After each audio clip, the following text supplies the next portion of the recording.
So ఇది నేను రాసుకున్న నా economy own handwriting notes అండి. సిక్ ఇండస్ట్రీ, ఓకేనా. Next lesson sick industry company act అనేది 1985 ప్రకారం అసలు సిక్ ఇండస్ట్రీ అంటే ఏంటిదంటే ఒక పారిశ్రామిక సంస్థ అనేది 5 ఇయర్స్ అనేది రిజిస్ట్రేషన్ అయి ఉండాలి. ఏదైనా ఒక ఆర్థిక సంవత్సరంలో నికర ఆస్తుల విలువ అనేది నష్టాల కంటే నష్టాలు ఎక్కువగా ఉండి ఆస్తుల విలువ కంటే నష్టాలు ఎక్కువగా ఉంటే దాన్ని కాయిలా పడిన పరిశ్రమ అంటారు, ఓకేనా. సో దీనికి సిక్ ఇండస్ట్రీకి కారణాలు ఉంటాయి. సో దీంట్లో ఏంటంటే ఇంటర్నల్ కాజెస్ ఉంటాయి, తర్వాత అంతర్గత కారణాలు, బహిర్గత కారణాలు. అంతర్గత కారణాలు అంటే ఏంటిదంటే ఒకటి ప్లానింగ్, కన్స్ట్రక్షన్, స్టేజ్ అంటే మనం రాంగ్ ప్లేస్లో ఏదైనా ఏర్పాటు చేయటము. నిర్వహణ లోపాలు అంటే మనం సరిగ్గా పని చేయలేకపోవటము. యంత్రాల తరుగుదల, నిధుల దుర్వినియోగము, శ్రామికుల సమ్మె అంటే మనం పెట్టే టైంలో శ్రామికుల సమ్మె జరగటం. సో అది కూడా ఒక కారణమవుతుంది. అదేవిధంగా బహిర్గత కారణాలు ఏంటి అంటే పవర్ కట్స్, ముడి పదార్థాల ధరలు పెరగటం, ఎగుమతి దిగుమతులపై ఆంక్షలు, శ్రామికులలో నైపుణ్య లోపాలు. సో అంతర్గత కారణాలు, బహిర్గత కారణాలు. అంతర్గత కారణాలు ఏంటి?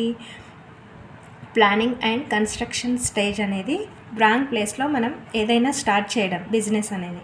నిర్వహణ లోపాలు, యంత్రాల తరుగుదల, నిధుల దుర్వినియోగం, శ్రామికుల సమ్మె.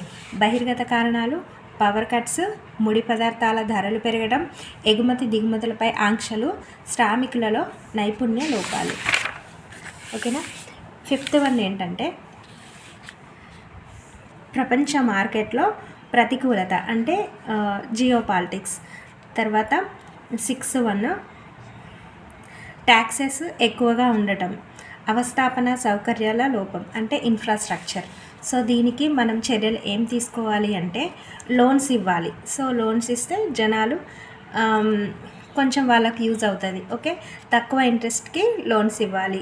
మ్యారిటోరియం అంటే బ్యాంక్స్ లోన్స్ తీసుకున్నప్పుడు మనం ఒక 2 to 3 months గ్యాప్స్ వస్తుంది కదా. సో అది అంటే కరోనా టైం ఏదైనా.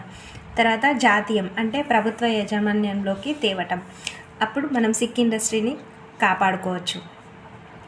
పన్ను రాయితీలు, IT benefits. BIFR board of industrial and financial reconstruction ఏర్పాటు అనేది 1987లో జరిగింది. ఇది ఒక సంస్థ. సిక్ ఇండస్ట్రీ కంపెనీస్ 1985 యాక్ట్ ప్రకారం దీని లక్ష్యం ఏంటిదంటే కాయిలా పడ్డ పరిశ్రమల పునరుద్ధరణకు తోడ్పడటం. ఇది 2016లో రద్దయింది. దీని స్థానంలో ఎన్క్లాట్ వచ్చింది.